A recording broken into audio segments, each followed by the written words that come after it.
Hello everyone, so today's video is a little bit different than my usual content, but I did promise you I would bring you some new and fresh things for my Nouvelle Fall series. So for today's baking video, I had a super hard time choosing which recipe I was going to share with you because there are so many that I absolutely love and make every single fall. It's my favorite season to bake. I'm not much of a baker personally, so I have about 5 or 6 favorite recipes that I make every fall, and they're just my fail-safes. They're all really easy and they all just get so many compliments to the point where people ask me to make them for them every single year.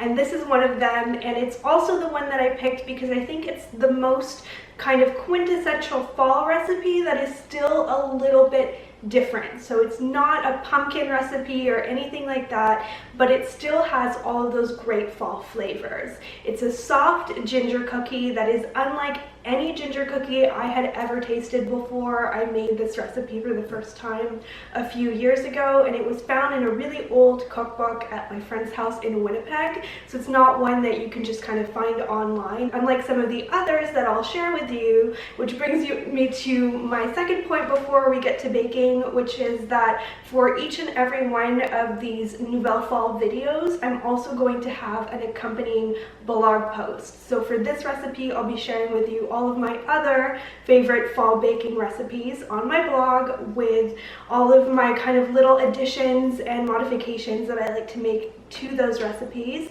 They're all favorites of mine, so make sure you check that out. It will be linked down below. I'll be blogging on my site as consistently as I can throughout the whole Nouvelle Fall series. For this recipe, you will need the following. You will need 3/4 cup of melted butter, 2.5 cups of all-purpose flour, 1 cup of sugar. This is my favorite type of sugar, but you can use whatever floats your boat, and brown sugar would work really well as well. Then you will need 1/2 cup of molasses, and this is the kind of bottle that it comes in for me. If you've never seen it before, it smells wonderful. And then I have 1 egg. I have 1 teaspoon of fresh ground ginger. So I just grated the ginger by hand and then measured out about a heaping teaspoon because I like them really gingery. And then we'll also measure out 1 teaspoon of the ground ginger. Then you will also need 1/2 teaspoon of salt and 2 teaspoons of baking soda.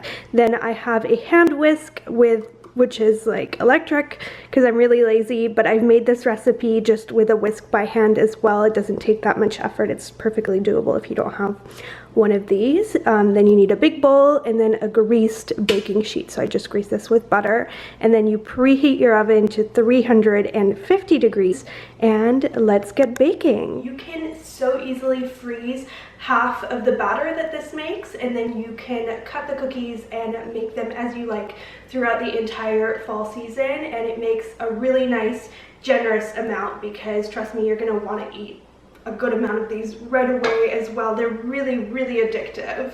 So right now I'm just going to combine my butter and sugar, and then I'm going to plug in my little lazy girl electric mixer here, and I'm going to put on some pretty music for you guys so you don't have to listen to it because it's definitely not a fun sound to listen to.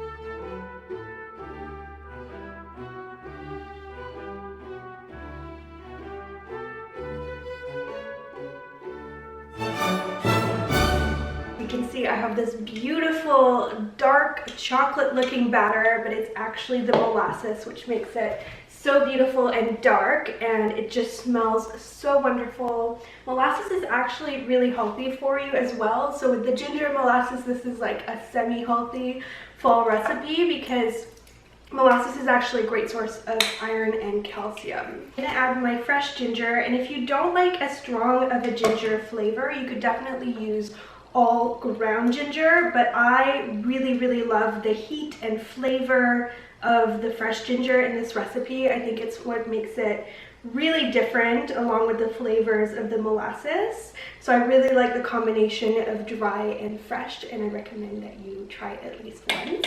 1/2 teaspoon of salt and 2 teaspoons of baking soda.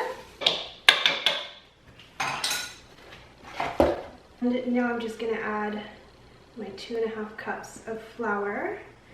And then the trick here is you don't want to use your electric mixer anymore. You actually just want to gently combine everything so that it doesn't get overmixed, because that will make for really tough cookies. So you just want to mix it until the whole batter is the same color.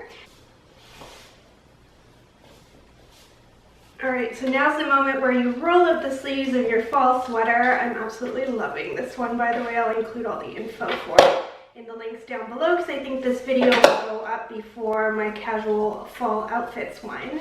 And you just plunge your hands into the sticky batter, which you can see is really kind of solid. It has almost like a wet Play-Doh kind of consistency. And right away what I do is I segment about half to freeze, and then I'm going to make the other half, so about this much. You can see it's like a double handful pretty much, and then you just kind of make sure that it's all worked together. And it's really nice to work with, because as you kind of work with it, it becomes less sticky.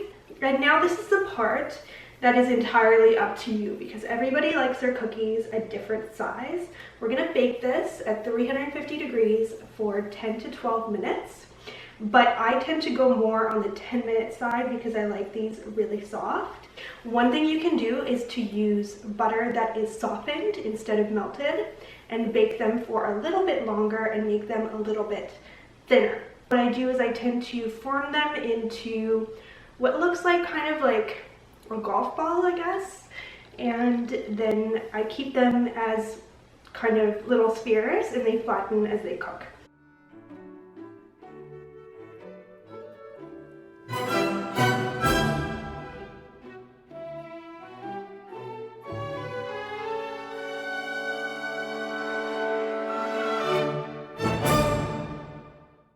And then something that I do like to do right before they go into the oven is to sprinkle them with a little bit of sugar so that they have that crunchy top.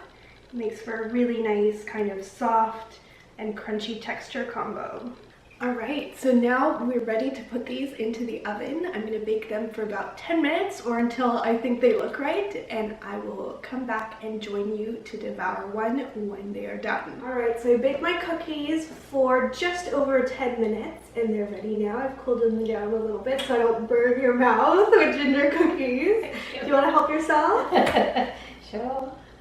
What about you? You're not trying Of that? course, I have using your Okay, fingers. bon appetit. So you can see these are really soft, and that's how we like them, right? Mm-hmm.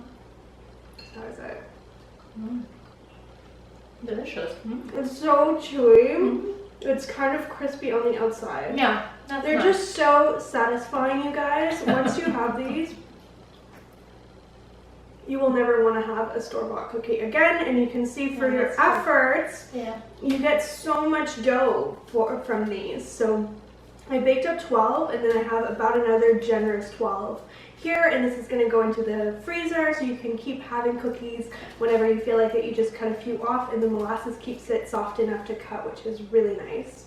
And we just love these, so we're going to be in delicious cookie heaven.